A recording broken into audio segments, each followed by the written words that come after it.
ಧರ್ಮಸ್ಥಳ ಎಂಬಂತಹ ಗ್ರಾಮದಲ್ಲಿ ಏನು ಇಡೀ ರಾಜ್ಯವನ್ನೇ ಬೆಚ್ಚಿ ಬೀಳಿಸುವಂತಹ ಘಟನೆ ನಡೆದಿದೆ. ಅಲ್ಲಿರ್ತಕ್ಕಂಥ ಪ್ರತಿಯೊಂದು ಗಿಡ, ಪ್ರತಿಯೊಂದು ಮರವೂ ಕೂಡ ಮತ್ತೆ ಪ್ರತಿಯೊಂದು ಪ್ರಕೃತಿಯ ಭಾಗವೂ ಕೂಡ ನನಗೆ ನ್ಯಾಯ ಕೊಡಿಸಿ ಎನ್ನುವಂತಹ ಪ್ರಮುಖವಾದ ಬೇಡಿಕೆನ ನಮ್ಮ ರಾಜ್ಯದ ಮುಂದೆ, ಇಡೀ ದೇಶದ ಮುಂದೆ ಇಡ್ತಿರ್ತಕ್ಕಂಥದ್ದನ್ನ ನಾವೆಲ್ಲರೂ ಕೂಡ ನೋಡ್ತಾ ಇದೀವಿ. ಅಲ್ಲಿ ಮಡಿದಿರ್ತಕ್ಕಂತಹ ಎಲ್ಲರಿಗೂ, ಅಲ್ಲಿ ದೌರ್ಜನ್ಯಕ್ಕೊಳಗಾದಂತಹ ಎಲ್ಲರಿಗೂ ಕೂಡ ನ್ಯಾಯ ಕೊಡಿಸುವಂತ ಕೆಲಸವನ್ನ ನಾವೆಲ್ಲರೂ ಕೂಡ ಸೇರಿ ಮಾಡೋಣ. ಸಂಗತಿಗಳ ಶರಣು. ಏನು ಇಡೀ ರಾಜ್ಯವನ್ನೇ ಬೆಚ್ಚಿ ಬೀಳಿಸುವಂತಹ ಘಟನೆ ನಡೆದಿದೆ ಧರ್ಮಸ್ಥಳ ಎಂಬಂತಹ ಗ್ರಾಮದಲ್ಲಿ. ಈಗಾಗಲೇ ಸಾಕಷ್ಟು ವಿಚಾರಗಳನ್ನ ನಮ್ಮ ಸಮೀರ್ MD ಅವರಾಗಿರ್ಬೋದು, ಮತ್ತೆ ಗಿರೀಶ್ ಮೆಟ್ಟಣ್ಣನವರಾಗಿರ್ಬೋದು, ಮಹೇಶ್ ತಿಮ್ರೊಡ್ಡಿ ಆಗಿರ್ಬೋದು, ಸಾಕಷ್ಟು ಸಾಮಾಜಿಕ ಜಾಲತಾಣಗಳಲ್ಲೂ ಕೂಡ ಈ ವಿಚಾರನ ಈಗಾಗಲೇ ಪ್ರಸ್ತಾಪ ಮಾಡ್ತಾ ಇದ್ದಾರೆ. ಮತ್ತೆ ನಮ್ಮ ಥರ್ಡ್ ಐ ಕನ್ನಡ ಇರ್ಬೋದು, ಎಲ್ಲಾ ಪ್ರಗತಿಪರರು ಕೂಡ ಈ ವಿಚಾರವಾಗಿ ಈಗಾಗಲೇ ಮಾತಾಡ್ತಿರುವಂತದ್ದನ್ನ ನಾವೆಲ್ಲರೂ ಕೂಡ ನೋಡ್ತಾ ಇದ್ದೇವೆ. ಧರ್ಮಸ್ಥಳಕ್ಕೆ ಸಂಬಂಧಪಟ್ಟಂತೆ ಈಗಾಗಲೇ ಏನು ಒಂದು ಪ್ರಮುಖ ಬೆಳವಣಿಗೆ ನಡೆದಿದೆ ಅನ್ನುವಂಥದ್ದು ಕೂಡ ನಮ್ಮೆಲ್ಲರಿಗೂ ಕೂಡ ಗೊತ್ತಿರುವಂತ ವಿಚಾರ.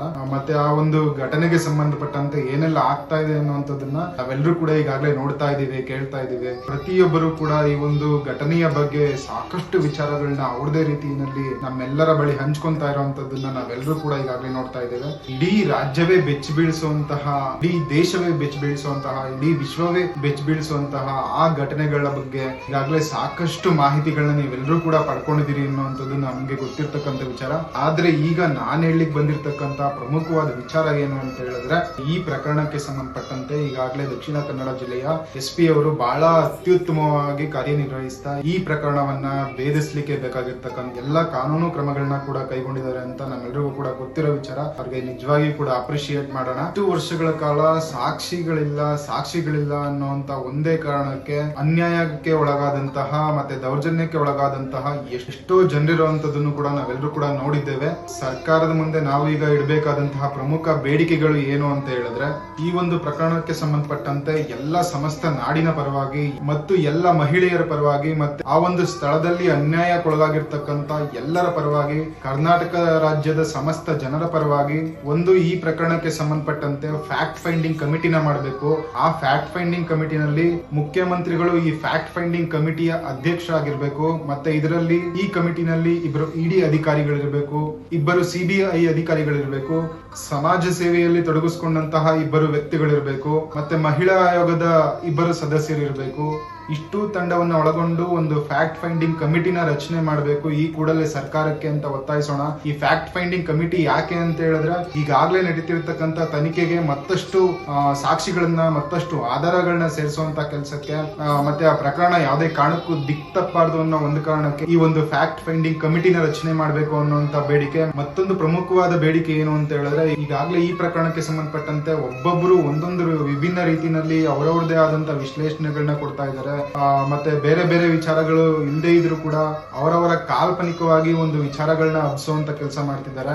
ಈ ಪ್ರಕರಣಕ್ಕೆ ಸಂಬಂಧಪಟ್ಟಂತೆ ನಡೆಯುವಂತಹ ಮತ್ತು ಸಾರ್ವಜನಿಕಗೊಳಿಸಬಹುದಾದಂತಹ ಎಲ್ಲಾ ವಿಚಾರಗಳನ್ನು ಕೂಡ ಮಾಧ್ಯಮಗಳ ಮೂಲಕ, ಪ್ರೆಸ್ ಮೀಟ್ ನ ಮೂಲಕ ಮಾನ್ಯ ವರಿಷ್ಠ ಅಧಿಕಾರಿಗಳು ಈ ಒಂದು ಪ್ರಕರಣದ ಮಾಹಿತಿಯನ್ನ ಸಾರ್ವಜನಿಕವಾಗಿ ಯಾವ ಮಾಹಿತಿಯನ್ನ ಹಂಚ್ಕೊಬಹುದು ಅಂತ ಮಾಹಿತಿಗಳನ್ನ ಸ್ಪಷ್ಟತೆಯನ್ನ ಕೊಡಬೇಕು ಅನ್ನುವಂಥದ್ದು ಕೂಡ ಈ ಒಂದು ಪ್ರಮುಖ ಬೇಡಿಕೆಗಳಲ್ಲಿ ಇದು ಕೂಡ ಒಂದು.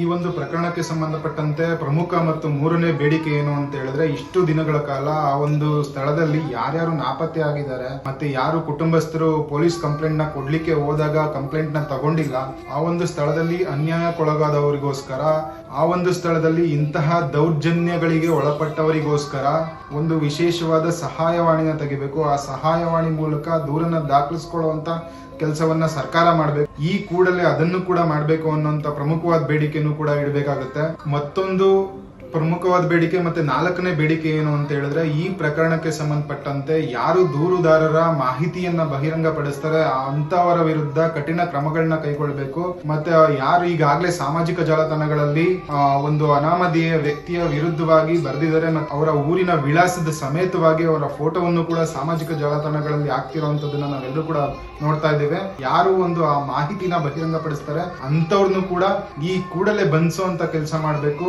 ಮತ್ತೆ ಅವರ ಮೇಲೆ ಕಾನೂನು ರೀತಿಯ ಕಠಿಣ ಕ್ರಮಗಳನ್ನ ಕೈಗೊಳ್ಳಬೇಕು ಅನ್ನುವಂಥದ್ದು ಕೂಡ ಒಂದು ಪ್ರಮುಖವಾದ ಬೇಡಿಕೆ.